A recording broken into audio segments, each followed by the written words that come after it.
Kita membuka Lukas pasal 10 ayat 38 sampai dengan yang ke-42 ya.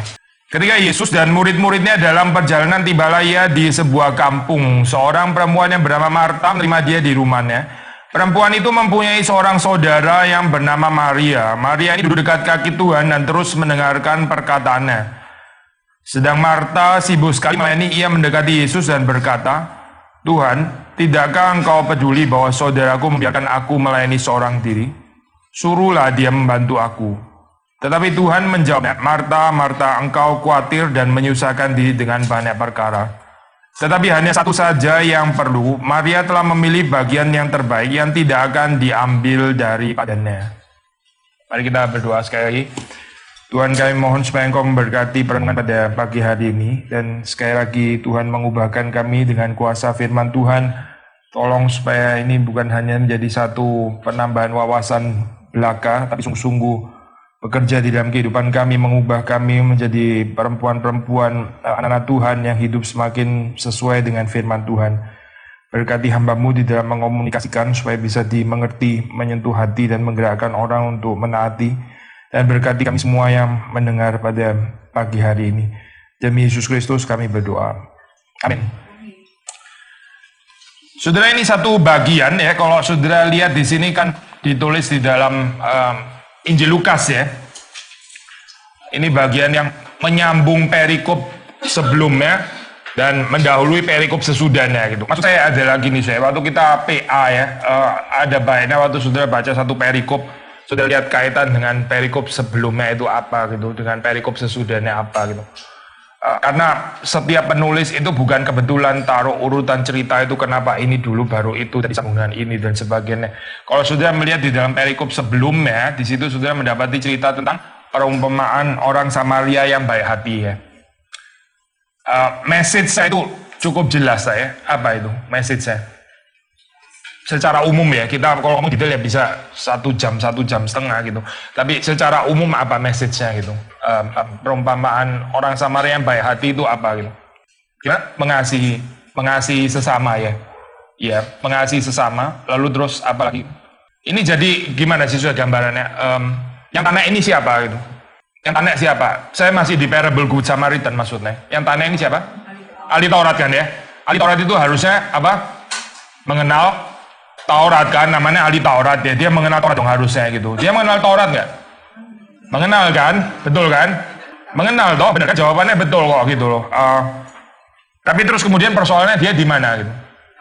Ya betul, ya jadi dia mengenal, ya mengetahui itu somehow firman Tuhan ya, mengetahui ada firman Tuhan yang dia ketahui, dia ahli, memang benar-benar ahli, tapi dia nggak melakukannya, gitu kan ya?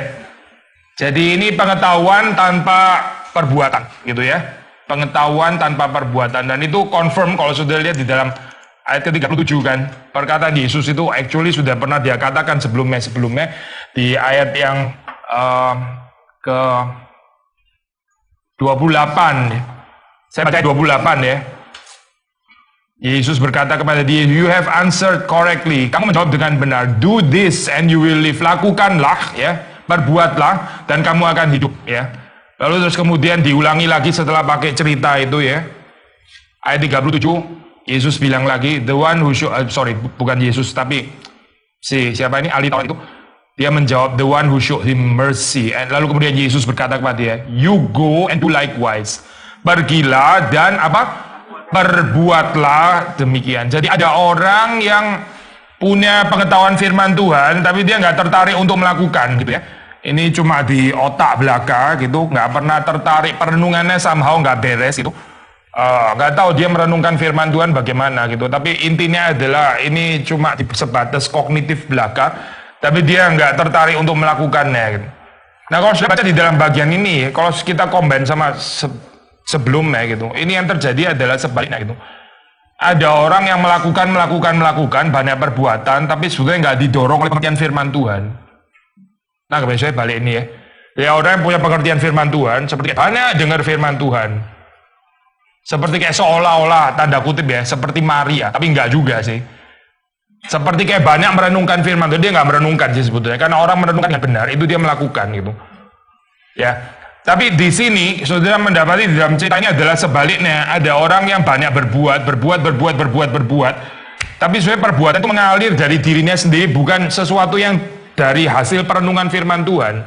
Yesus datang di situ untuk melayani Marta supaya dia boleh mendengar firman Tuhan. Tapi Marta ini sudah sibuk duluan gitu. Ada kemungkinan perbuatan itu yang keluar dari kekuatan kita sendiri, dari kedagingan kita sendiri, dari diri kita sendiri. Dan akhirnya nggak kemana-mana juga gitu. Maksudnya Lukas menaruh bagian ini. Salah satu yang kita bisa pelajari itu adalah jangan terjebak hanya dengan melakukan. Saudara pikir kalau sudah melakukan pasti mirip dengan seperti yang diajarkan Yesus di dalam perumpamaan orang Samaria yang baik hati.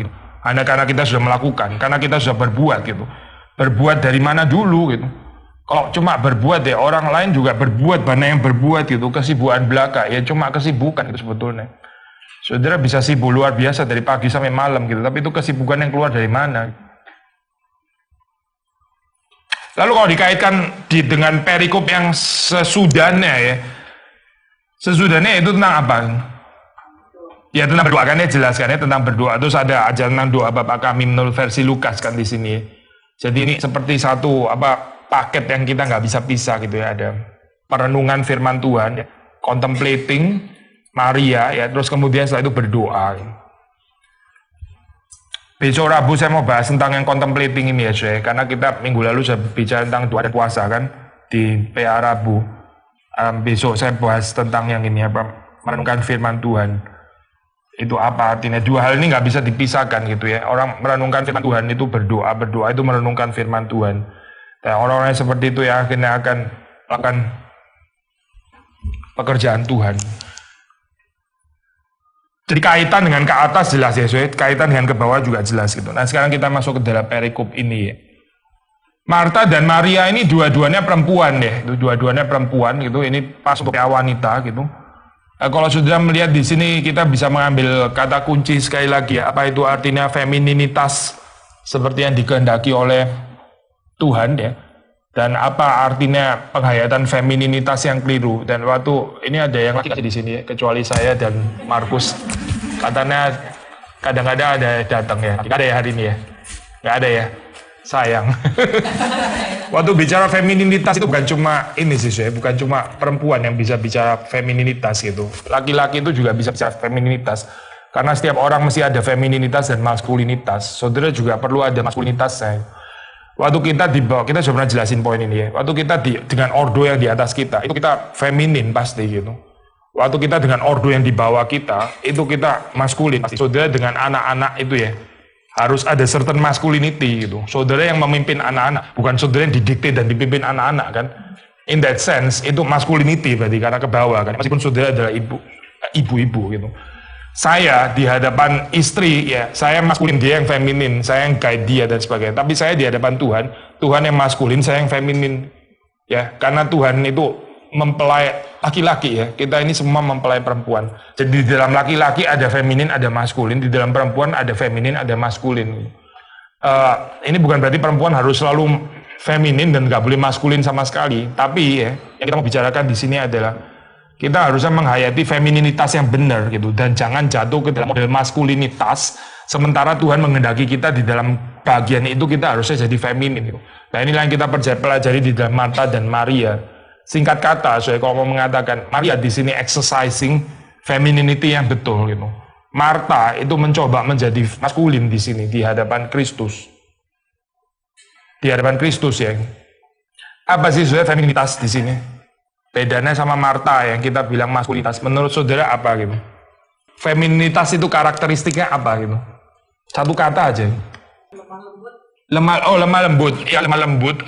Oke, itu ya, virtue gitu. Kalau maskulinitasnya Marta apa? Kasar. Kalau bisa langsung satu kata terus lawan katanya gitu. Apa? Kekuatan sendiri yang Marta ya, yang maskulinitas gitu ya. Terus kalau yang femininitas apa? Oke, ya, lumayan. Betul. Ya, ke arah sana ya. Jadi kalau sudah melihat femininitas itu, saya mulai dari femininitas saja ya, yang positif dulu. Terus baliknya Marta gitu. Maria itu feminin karena dia menerima gitu, menerima. Marta itu maskulin karena dia memberi gitu. Nah, what's wrong with memberi? Coba, gak ada yang salah dengan memberi. Alkitab malah mengatakan lebih bahagia memberi daripada menerima kok. Tapi ini memberi bukan karena dia terlebih dahulu menerima gitu. Itu yang menjadi persoalan di sini gitu. Maskulinitas bisa betul, bisa salah gitu ya. Maskulinitas yang betul itu memberi karena dia terlebih dahulu menerima. Itu betul di sini. Tapi kalau memberi dari kekuatan sendiri, memberi dari perbendaharaan sendiri. Sementara dia belum pernah menerima dari Tuhan. Itu menjadi maskulinitas yang menakutkan gitu. Kita paling takut saya perempuan itu termasuk ibu-ibu kalau ini ya Pak, sangat maskulin di dalam pengertian seperti ini gitu. Mimpin-mimpin dan sebagainya dan dominasi, tapi sendiri nggak bisa dipimpin oleh suaminya dan juga nggak bisa dipimpin oleh Tuhan juga gitu. Tapi suka mimpin-mimpin ya. Ini maskulinitas yang sangat menakutkan. Maria kelihatan seperti kayak pasif kan di sini kan ya. Ya memang menerima itu kan pasif gitu. Marta itu aktif di sini ya. Nggak salah dengan aktif seperti nggak salah juga dengan memberi. Tapi di sini aktifnya itu keluar bukan dari satu stimuli yang dari Tuhan kemudian dia jadi aktif karena didorong oleh Tuhan, bukan.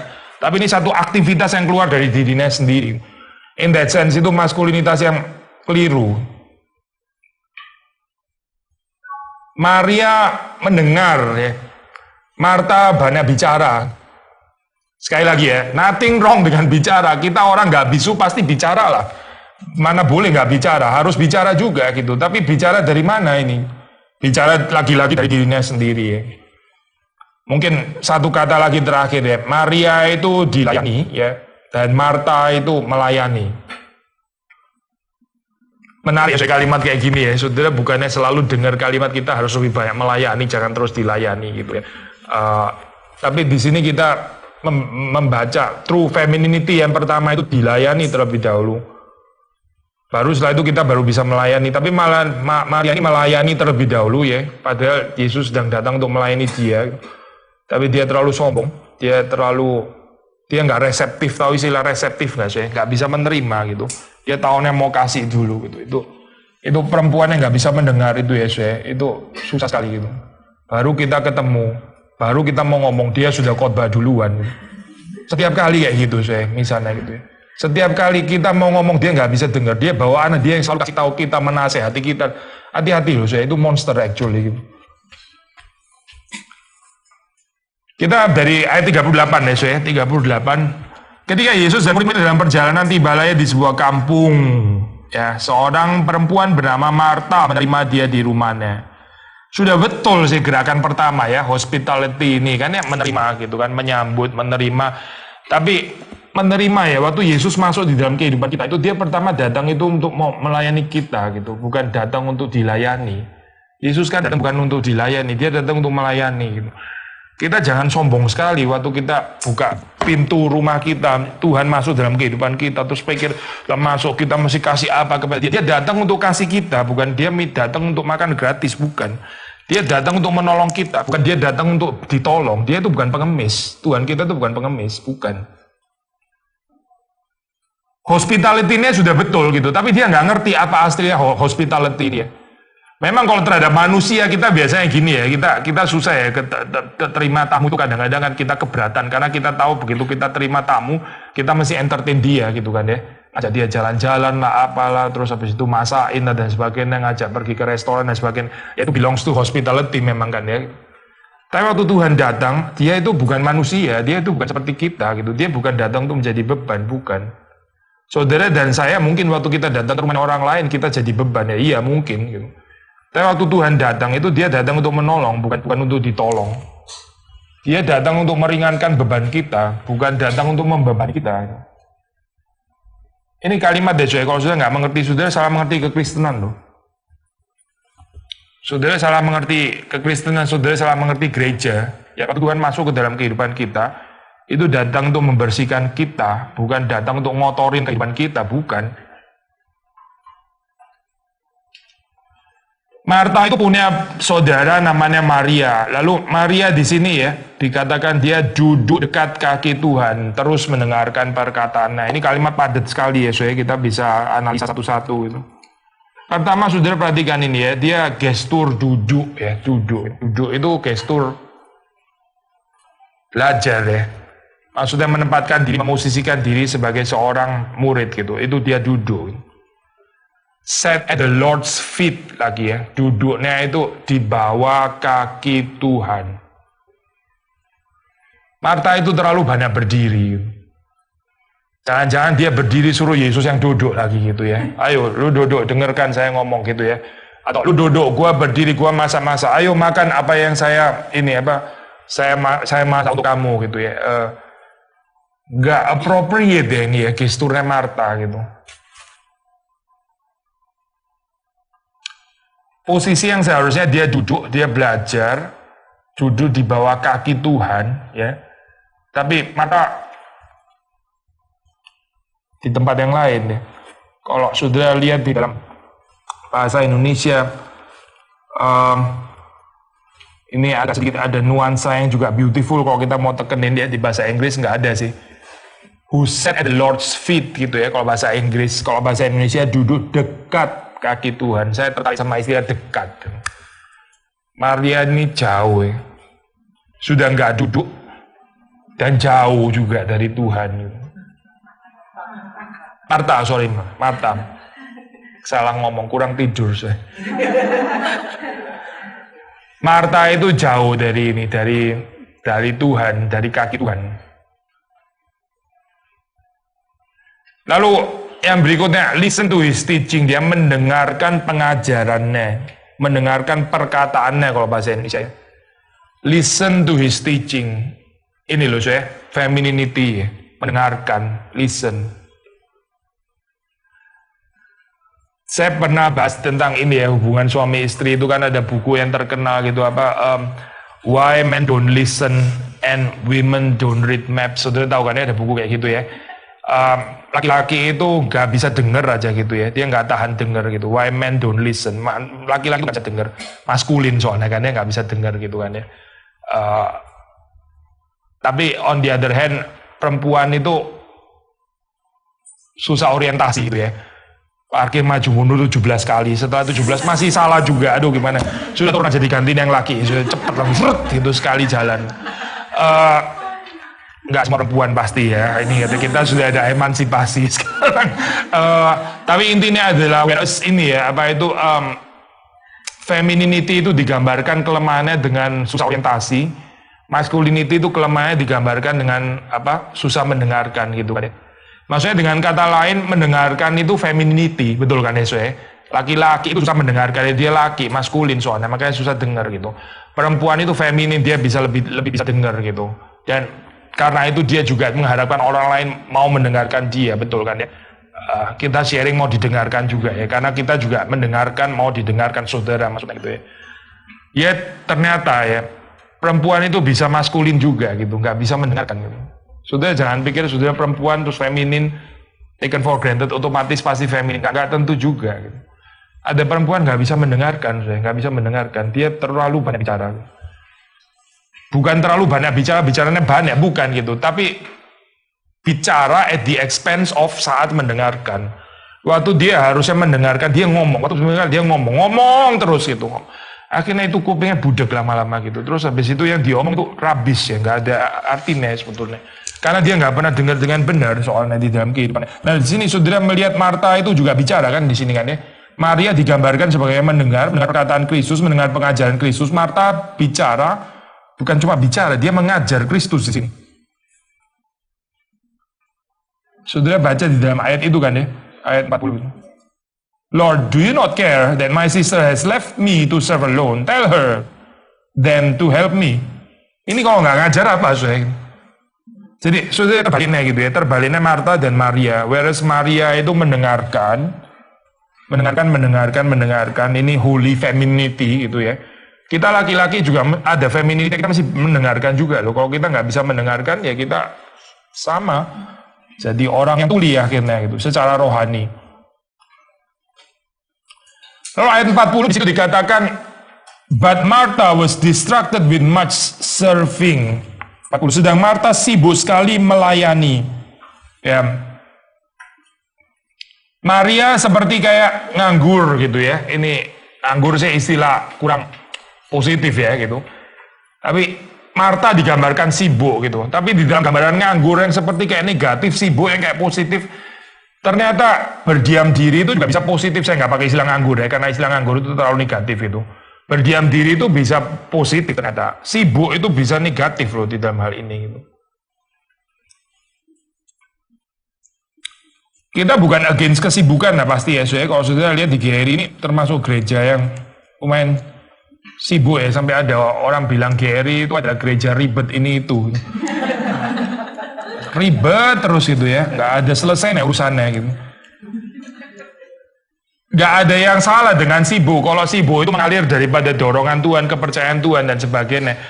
Yesus juga sibuk juga kehidupan itu di dalam kehidupan Yesus ya. Ini sampai dia selesai malam sudah waktunya mau istirahat tidur. Masih harus kasih makan lagi gitu kan ya. Orang-orang itu ya.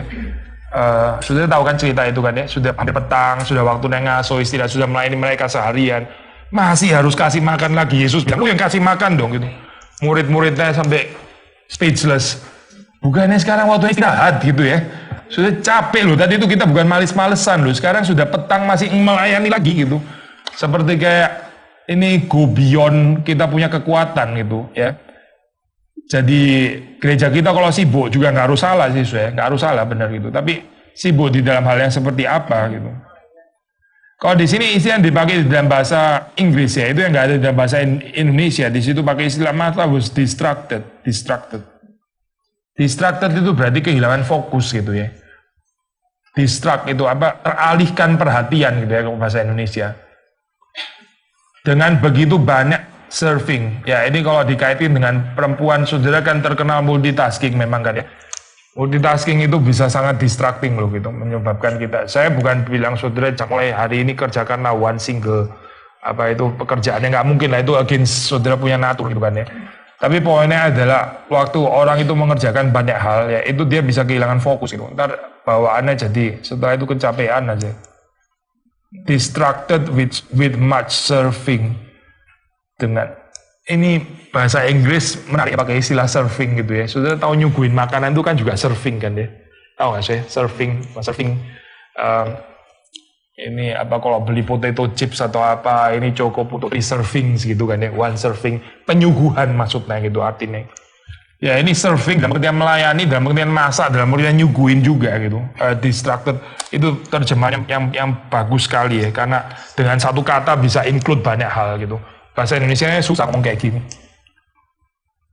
Distracted dengan banyak penyuguhan, susah juga ya. Penyuguhan ntar kehilangan pengertian pelayanannya gitu. Tapi dia memang mau melayani di sini. Dia surfing sekaligus masak, sekaligus menyuguhi dan seterusnya dan seterusnya. Dia mementingkan bagaimana Yesus itu kenyang ya secara fisik ya. Dengan datang make sure dia itu kenyang fisik ya. Tapi sesungguhnya Yesus itu datang mau mengenyangkan kerohanian Marta dan Maria sebetulnya. Nah ini ya warning untuk yang biasa jadi tim konsumsi lah gitu. Tim konsumsi ntar saudara ini lagi nggak dipuaskan oleh Tuhan secara rohani. Saudara ribet, bagian itu harus ada yang ngerjain sih pasti gitu, harus ada yang. Tapi saya juga agak bingung kok pakai istilah pelayanan Marta itu maksudnya apa gitu. Orang jelas di sini dibilangnya negatif kok pakai istilah pelayanan Marta. Maksudnya pelayanan Marta pelayanan negatif gitu. Di sini kan negatif itu artinya. Sudah pakai mending pakai pelayanan konsumsi masih lebih positif daripada pelayanan Marta bener loh. Karena Marta di sini digambar negatif kok gitu. Nggak ada penebusan, nggak ada pengudusan kan. Konsep Marta di sini nggak ada gitu. Ini konsep yang di-rebuke, konsep yang dihardik, konsep yang perlu dikoreksi di situ ya. Tapi waktu kita pakai istilah pelayanan Marta, jangan-jangan saudara benar-benar menghidupi spirit Martanya juga gitu, karena namanya pelayanan Marta. Gitu. Lalu terus kemudian she went up to him, dia apa ini bahasa Indonesia, ia mendekati Yesus ya. Went up to him. Went up. Dia pergi kepada Tuhan. Dia mendekati Tuhan. Ya berarti dia tadinya jauh gitu ya. Sekarang dia mendekati Tuhan. Ini kontradiktif ya. Mendekati tapi terus kemudian mengajar gitu. Ya tadi kan Maria duduk dekat kaki Tuhan. Yang mendengar, belajar. Ini mendekati tapi mendekati mau jadi Yesus, jadi murid. Went up. pergi ke atas ya. Apa ya artinya? Mungkin nggak boleh ditafsir sampai keterlaluan juga kali ya. Itu went up. Dia apa sih? Bangkit berdiri gitu ya. Went up itu biasanya dipakai to the mountains gitu ya. Went up to the mountains atau pergi ke atas apa ini dia went up to him. Dia went up pergi ke Yesus. Yesus itu memang yang penting di gunung itu orang menyembah Tuhan ya. Ini Tuhan memang betul gerakannya went up. Tapi terus kemudian setelah went up apa yang terjadi di sana? Dia bukan saja tidak menempatkan dirinya di bawah Tuhan, not even sejajar, tapi even di atasnya sebetulnya. Do you not care that my sister has left me to serve alone? Tell her then to help me. Sudah bisa melihat beberapa hal ya di sini, very typical gitu, sangat karakteristik terhadap orang yang nggak mendengar gitu, kurang mendengar dan kurang diajar, kurang jadi murid. Ya, dia merasa ini ya, pertama ya, dia merasa orang itu nggak care kepada dia gitu. Self pity maksudnya saya. Tipikal orang yang nggak dipuaskan ya dengan pengajaran rohani, yang nggak mendapat makanan rohani yang cukup. Dia itu merasa dirinya itu orang nggak care gitu. Sudah pernah punya perasaan kayak gini nggak terhadap suami atau apa gitu? Kok lu nggak care sih gitu? Hati-hati saya, hati-hati. Ya satu sisi ya kita bisa bilang itu manusiawi. Memang maaf ya. Memang mungkin suamimu juga kurang care juga kali ya, bisa juga sih gitu. Tapi intinya adalah kita sebagai orang Kristen itu kita nggak dipanggil untuk terus teriak, kenapa sih lu orang nggak care saya? Kenapa kok nggak ada yang peduli kepada saya? Sudah datang katanya mau melayani. Akhirnya saudara teriak-teriak, kenapa saya nggak dipeduli? Ini kan aneh kan saudara. Katanya mau melayani kan, kalau saudara di tim konsumsi sudah melayani, terus saudara teriak-teriak. Kenapa saya sendirian dulu? Orang bisa tanya, lu sebetulnya mau melayani itu dilayani sih gitu. Kalau mau dilayani ya jangan di situ dong, duduk aja di situ. Kalau kamu melayani sekarang kamu teriak, kenapa orang nggak melayani kamu? Kenapa orang nggak peduli sama kamu? Lah kamu ini mau memedulikan orang lain atau mau dipeduli sebetulnya? Kalau nggak kuat memedulikan orang lain, ya sudah duduklah biar orang lain peduli kamu dulu gitu loh. Dan terutama Tuhan yang peduli kamu. Gitu. Tapi lu main peduli orang lain akhirnya sendiri rasa nggak bisa peduli orang lain malah minta dipedulikan. Ini gimana saya kayak gini? Ini ibarat anak kecil yang mau bantuin ngangkat koper yang 17 kilo dan sebagainya, akhirnya kopernya ambruk, barangnya kececeran, kita repot. Aduh, kalau lu nggak bantuin kayaknya lebih cepet deh gitu. Lu nggak ada di situ lebih cepet, gua angkat sendiri gitu. Malah gua gendong lu juga bisa sebenarnya. Tapi karena lu mau gendong-gendong koper, akhirnya terus lu bikin berantakan, gak karu-karuan, lu sekarang minta dilayani, kakinya luka lagi dan sebagainya. Bikin repot orang tua akhirnya gitu. Karena nggak ada kedewasaan ya di dalam hal ini gitu. Do you not care? Kamu itu nggak peduli apa ya? Do you not care that my sister has left me to serve alone? Tidakkah engkau peduli? Ya, sebetulnya Tuhan kan peduli kan ya. Tapi Marta yang nggak mempedulikan Tuhan yang sedang peduli kepada dia. Konsep kepeduliannya Tuhan terhadap dia menurut Marta itu berbeda dengan konsep kepeduliannya Tuhan terhadap Marta gitu. Tuhan sangat peduli dengan Marta. Dia datang untuk melayani Marta dengan pengajaran firman Tuhan itu. Tapi Marta ini mengerti kepedulian Tuhan dengan pengertian yang lain. Yaitu bahwa saudaraku membiarkan aku melayani seorang diri. Selain merasa nggak dipeduli, apalagi saya merasa tersendiri ya. Gitu. Merasa apa ini? Dibiarkan sendiri. Left me alone. Has left me alone. Saudara rasa saudara bekerja sendiri gitu. Saudara nggak ada sukacita di dalam kesibukan, di dalam pelayanan. Saudara rasa nggak ada yang bantu. Saudara rasa nggak ada yang peduli. Saudara rasa saudara kerja sendirian. Kadang-kadang di rumah tangga juga bisa kayak gini ya. Kok saya lagi yang ngerjain ini saya sendiri loh, nggak ada yang peduli. Suami juga nggak ngerjain gitu ya.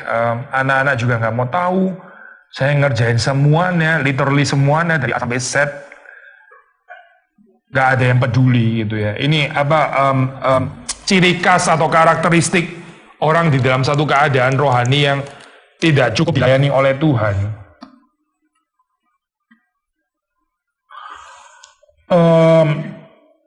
Dan dia ini apa saya selain self pity ya, selain apa perasaan tersendiri, lalu terus kemudian rasa nggak dipedulikan. Ya exhausted lah sih, kecapean gitu, terlalu merasa hidup ini jadinya berat gitu. Kenapa rasa hidup itu jadi berat ya? Karena dia masuk ke dalam bagian yang sebetulnya Tuhan nggak pernah minta. Itu pasti berat gitu. Kalau kita mengerjakan bagian, menanggung beban yang Tuhan nggak pernah percayakan kepada kita, ya berat lah pasti gitu. Yesus bilang, kuk yang kupasang itu enak dan bebanku pun ringan. Sudah perhatikan ya kalimat itu, Alkitab nggak mungkin salah. Beban dari Tuhan itu ringan, kuknya itu enak gitu. Jadi kalau saudara merasa saudara menanggung kuk yang berat, lalu beban itu juga berat, nggak enak dan berat, itu pasti beban dari Tuhan gitu. Itu either kita ciptakan sendiri, atau saudara sedang in bondage, dikasih beban sama penjajah, nggak tahu penjajahnya siapa, perhaps ya suamimu juga, nggak tahu saya siapa gitu, atau bosmu di kantor, atau siapa, saya nggak tahu lah siapa penjajahnya, mungkin bahkan anakmu juga bisa jadi penjajahnya. Saudara sedang dikolonialisasi gitu ya, terus habis itu kita menanggung beban berat, kita rasa berat sekali gitu ya, memang itu bukan bagian yang saudara harusnya pikul gitu. Seperti di sini Yesus datang dia bukan datang untuk makan-makan, bukan gitu. Dia datang bukan terus tanya menunya apa hari ini Marta gitu, bukan, dia bukan datang untuk itu, bukan. Dia datang memberikan makanan rohani, tapi si Marta ini sudah kayak paranoia duluan gitu ya, celaka dia datang gitu, nggak sempet masak, belanjanya baru ini, akhirnya panik dan sebagainya. Dia ngerjain semua hal yang nggak dituntut oleh Tuhan, yang nggak dikehendaki Tuhan, yang juga bukan menjadi hasrat dari Tuhan. Seringkali di dalam kehidupan kita ya, kita ini terlalu banyak menolong ya, saking kepo ya, saking apa ya, sok juru selamatnya gitu ya, akhirnya terus kita kecapean sendiri. Sementara Tuhan datang itu mau memberi kelegaan kepada kita gitu.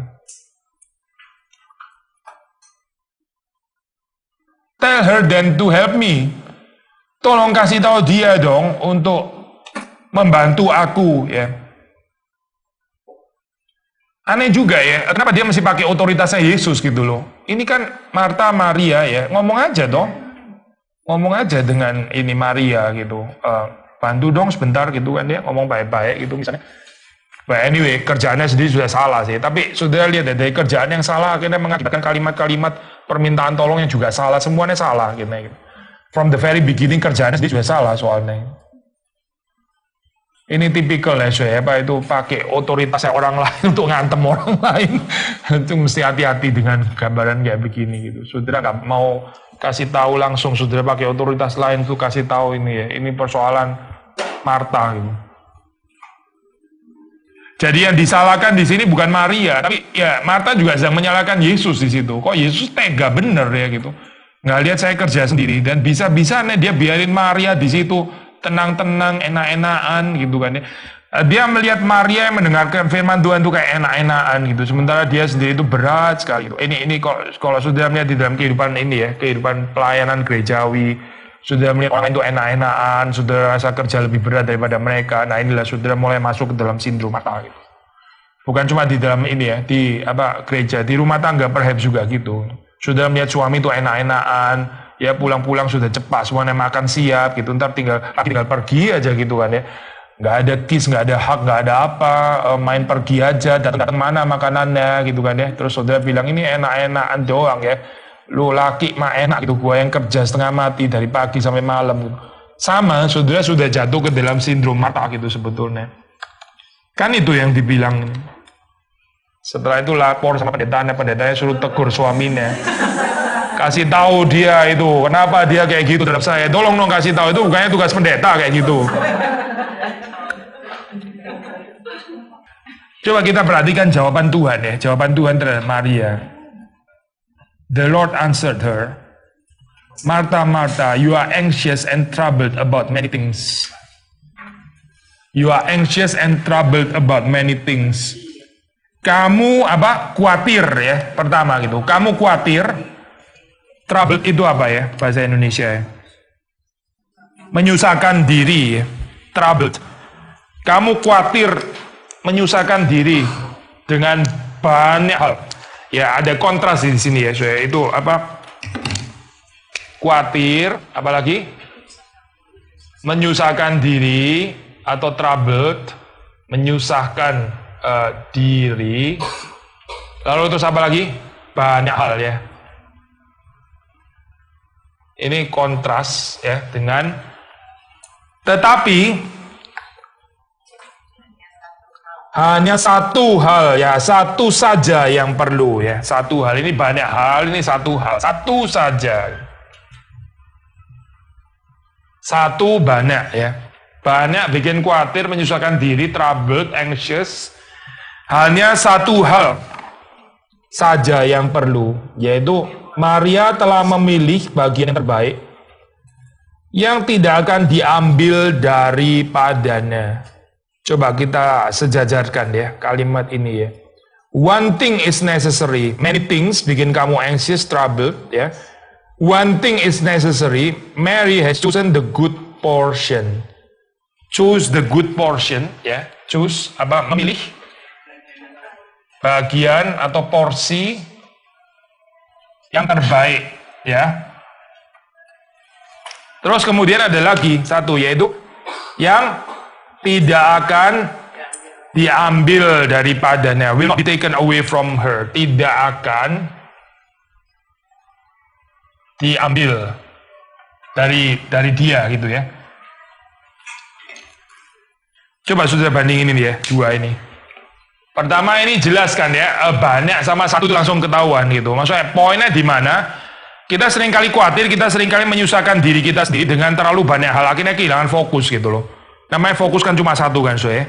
Kalau sudah fokus ya cuma satu, fokusnya satu gitu. Ini satu punya fokus. Hidup yang punya fokus itu nggak banyak khawatir. Tapi hidup yang banyak fokusnya gitu ya, ini akhirnya nggak bisa diintegrate sebetulnya hidup ini artinya apa sih? Apakah hidup artinya setiap hari bawa cucian pakaian kayak begini terus setiap hari? Ini apakah arti hidup? Maksudnya, belum lagi ditambah semir sepatu nih, nggak bisa semir sendiri, mesti gua juga yang semir. Dan ini hidup sebenarnya artinya apa? Semir sepatu dan pakaian kotor dan apa dan anak dan mandiin. Dan saudara khawatir dengan banyak hal gitu karena kehilangan fokus. Sebetulnya fokusnya itu apa sih gitu? Itu satu ya, banyak hal dan satu fokus. Yang kedua ya. Mungkin sedikit detail ya, masih under one thing sih, tapi di sini ya one necessary thing, yang perlu sama yang nggak perlu gitu. One thing is necessary, berarti nggak semuanya perlu kan ya? Ada yang perlu, ada yang nggak perlu gitu. Hati-hati ya saya dengan kecenderungan perempuan yang selalu rasa semuanya perlu gitu. Kadang-kadang laki-laki juga terlalu cuek sih, rasa semuanya nggak perlu gitu ya. Itu persoalan yang lain lagi memang gitu. Tapi perempuan rasa semuanya perlu gitu. Sampai urusannya tetangga pun juga perlu diurusin. Maria telah memilih bagian yang terbaik ya. Dia memilih ya, hidup ini memilih ya. Hidup ini nggak bisa, sudah harus memilih gitu. Kalau nggak sudah ngerjain semuanya. Hidup ini intinya memilih, memang memilih, tapi memilih apa ya? Pilihlah yang terbaik. Yang jadi porsimu itu loh apa sebetulnya gitu. Porsi yang dari Tuhan itu apa gitu. Porsi yang terbaik ya, jangan ambil semua, itu namanya borongan ya. Saudara, borong semua persoalan di dalam dunia ya, kacau lah. Kita pilih saja gitu, yang mana yang betul-betul perlu, yang mana betul-betul adalah porsi, dan porsi yang baik ya. Itu, di dalam hal ini Maria yang dipilih yaitu dia mendengar Tuhan yang sedang berkata-kata. Jadi nggak khawatir gitu loh saya, kalau kita bisa memilih dengan bijaksana, ya mengetahui porsi kita dengan pas, porsi yang baik, itu kita nggak gampang khawatir. Lalu terus kemudian Tuhan Yesus juga mengatakan porsi itu ya, porsi yang baik itu, yang terbaik, itu tidak akan diambil daripadanya. Tidak akan diambil. Porsi ini dari Tuhan diberikan kepada Maria dan nggak akan bisa diambil, ya. Tapi kalau kita nggak memilih ini, kita mengambil terlalu banyak, akhirnya apa sih? Akhirnya nggak kepegang semua kan? Akhirnya juga katakan gitu loh, kita perlunya cuma 2, bisanya cuma ngerjain 2, kita kerjain 17, ya sudahlah. Akhirnya bukan cuma 15 yang hilang, 17-nya mungkin semua hilang, termasuk 2 yang bagian saudara itu mungkin juga hilang juga akhirnya, karena terkejar oleh persoalan 15 yang lain gitu. Which will not be taken away from her, itu maksudnya bagian itu dipelihara Tuhan karena kita pilihannya itu jelas dan Tuhan sedia memeliharakan itu ya, akhirnya bisa mengendap di dalam kehidupan kita. Tapi kalau orang mengerjakan terlalu banyak hal, terutama yang bukan menjadi bagian, bukan menjadi porsinya, itu akhirnya semuanya menguap, hilang gitu. Ntar kita wonder, saya sudah kerja berat kok tetap nggak ada hasilnya gitu. Saya sudah kerjain ini mendidik anak ya, kasih tahu suami ya iya, tapi kok nggak ada hasilnya semuanya gitu.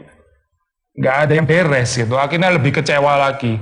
Lebih kecewa lagi saudara coba kerja berat lagi, saudara pikir saudara kurang berat kerjanya gitu, kurang banyak, akhirnya nggak selesai persoalannya ya.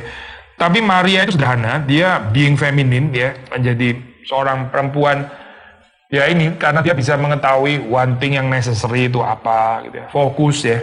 Lalu kemudian dia bisa memilih bagian yang terbaik, bagian yang baik itu apa, dan itu tidak akan diambil daripadanya gitu. Kita menerima kan as a beggar, seperti pengemis ya, Tuhan memberikan, dan itu nggak akan diambil daripada kita, akan menjadi bagian kehidupan kita, kan beautiful ya. Ini kita menerima, terus akhirnya jadi bagian kita, daripada kita mau ini, akhirnya semuanya luput gitu loh. Saudara ngambil terlalu banyak hal, ngerjain terlalu banyak hal, satu pun nggak kepegang akhirnya gitu. Akhirnya nggak ada yang berhasil, nggak ada yang mencapai result yang kita bayangkan, yang kita kehendaki, dan hidup isinya ya cuma itu gitu, masuk ke dalam rutinitas kesibukan nggak selesai gitu. Tapi dari mana supaya kita bisa tahu ini ya, bisa memilih dengan tepat, bisa tahu porsi kita. Kita nggak mungkin tahu kalau kita nggak contemplating. Kita nggak bisa tahu kalau kita nggak punya firman Tuhan yang mengisi. Kalau kita nggak merenungkan Taurat itu siang dan malam ya, kita nggak bisa tahu itu porsi. Kalau sudah saya sambung sama ini ya, cerita Yesus, sudah baca di dalam bagian pasal-pasal awal itu ya. Yesus pada suatu hari itu dia sudah banyak orang menyembuhkan, mengusir setan dan sebagainya. Lalu besoknya pagi-pagi benar ya, dia itu bersekutu dengan Bapa gitu. Terus Petrus di situ sudah kasih tahu, ini banyak orang nanti sudah mau disembuhkan atau apa gitu kan. Terus Yesus bilang apa? Kita pergi ke kota lain ya, memberitakan Injil di sana. Untuk itulah aku datang. Saudara perhatiin ya, Yesus nggak didistrak sama urusan orang banyak di kota itu. Gitu. Sudah dilayani kok kemarin gitu. Ini bukan karena Yesus egois, bukan juga karena Yesus kecapean. Juga bukan karena jaga gengsi, memangnya lu mau gua terus enak aja, bukan itu. Tapi Yesus tahu persis porsinya dia itu kapan dan sampai mana, dia tahu persis gitu. Dia tahu ini kota porsinya sudah cukup, sudah dilayani kemarin, sekarang gilirannya kota lain. Dari mana dia bisa punya confidence, pengetahuan, kita pergi ke kota lain, kita memberitakan Injil di sana, untuk itulah aku datang. Lah gimana dengan orang yang ngantri ini ya? Ya sudah selesai urusannya itu. Yesus bukan datang menyelesaikan semua persoalan di seluruh dunia loh, enggak loh. Waktu dia di kolam Bethesda kan disembuhkan dia cuma satu, bukan semuanya. Yang sakit banyak banget di sana, yang disembuhkan cuma satu gitu. Iya, ada orang-orang tertentu saja gitu yang memang dipercayakan dalam kehidupan Yesus. Nah, Yesus saja ya yang ini dia Tuhan gitu. Tapi dia juga adalah manusia sejati. Dia ada porsi yang terbatas di dalam kehidupan selama dia di dunia. Dia nggak pernah pergi ke Mojokerto, Purwokerto, Surabaya, nggak pernah. Itu bukan bagiannya. Belum ada juga kali kota-kota itu di dalam zaman Yesus gitu. Dia nggak pergi ke sana. Ya dia ada di Israel. Itu porsinya dia di sana gitu. Nah, Yesus saja punya porsi, lalu kita nggak punya porsi. Sudah mau lebih dari Yesus atau gimana? Yesus saja ada porsinya, ada batasannya gitu. Lalu saudara dan saya pastilah ada porsinya gitu. Paulus juga ada porsinya, Petrus ada porsinya, semua orang ada porsinya, Maria ada porsinya, dan dia sudah memilih yang menjadi bagian atau porsinya, bagian yang terbaik itu. Dan itu nggak akan diambil daripadanya.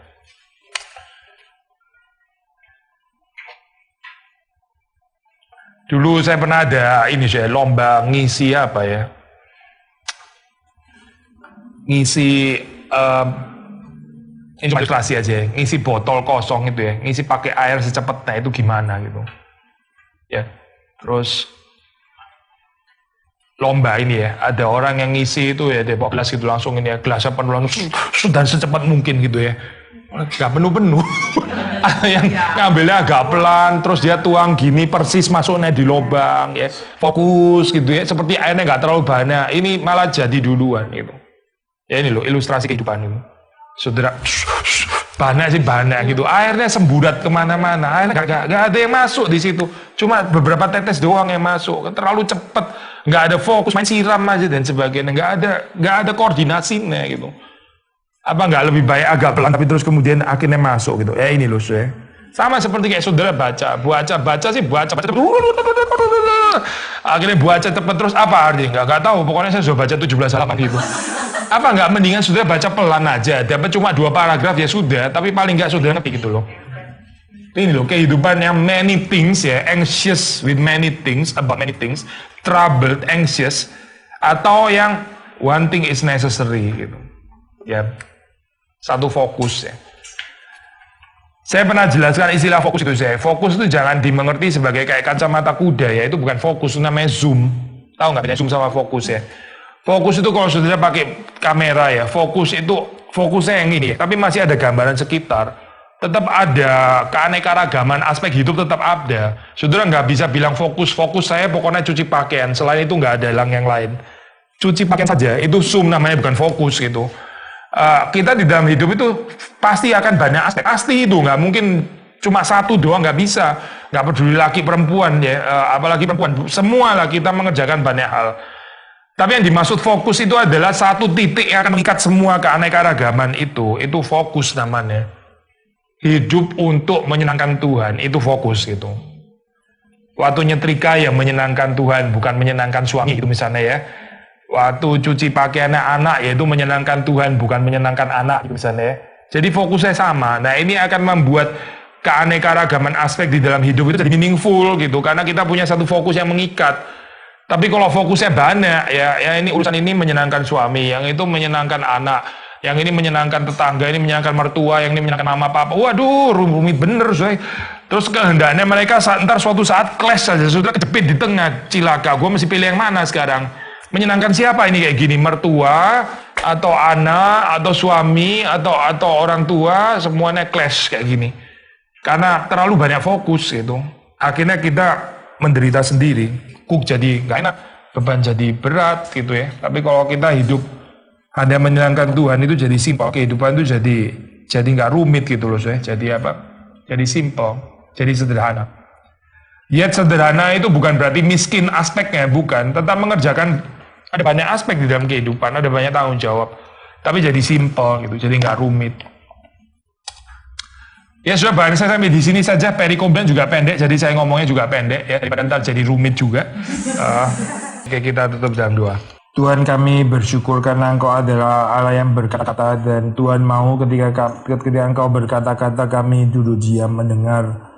Kami boleh merendahkan diri di hadapan Tuhan, dan kami dengan sabar mendengarkan apa yang Tuhan katakan di dalam kehidupan kami ini yang keluar dari mulut-Mu. Tolong supaya kami memiliki telinga yang tajam, memiliki mata rohani yang melihat dengan tajam apa yang Tuhan perlihatkan, apa yang Tuhan katakan kepada kami, kepada gereja-Mu.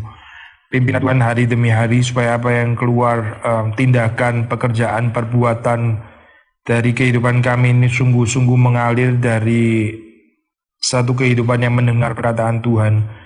Bukan mengalir dari kekuatan kami sendiri, bukan dari ego kami sendiri, bukan dengan inisiatif kami sendiri, bukan dengan kehebatan kami sendiri. Tuhan yang senantiasa memelihara kami di dalam kehidupan keluarga, di dalam tanggung jawab sebagai ibu rumah tangga, di dalam pekerjaan, di dalam masyarakat, di dalam gereja-Mu, supaya kami boleh mencerminkan seorang yang mendengar, menjadi seorang murid seperti Marta. Terima kasih karena kami percaya Tuhan juga yang akan memakai kami, Tuhan juga yang akan menyediakan kepada kami tempat-tempat di mana kami bisa melayani, bahkan juga melayani dengan sibuk, melayani dengan banyak kegiatan. Kami bersyukur untuk kepercayaan yang Tuhan berikan. Demi Yesus Kristus kami berdoa, kami bersyukur. Amin.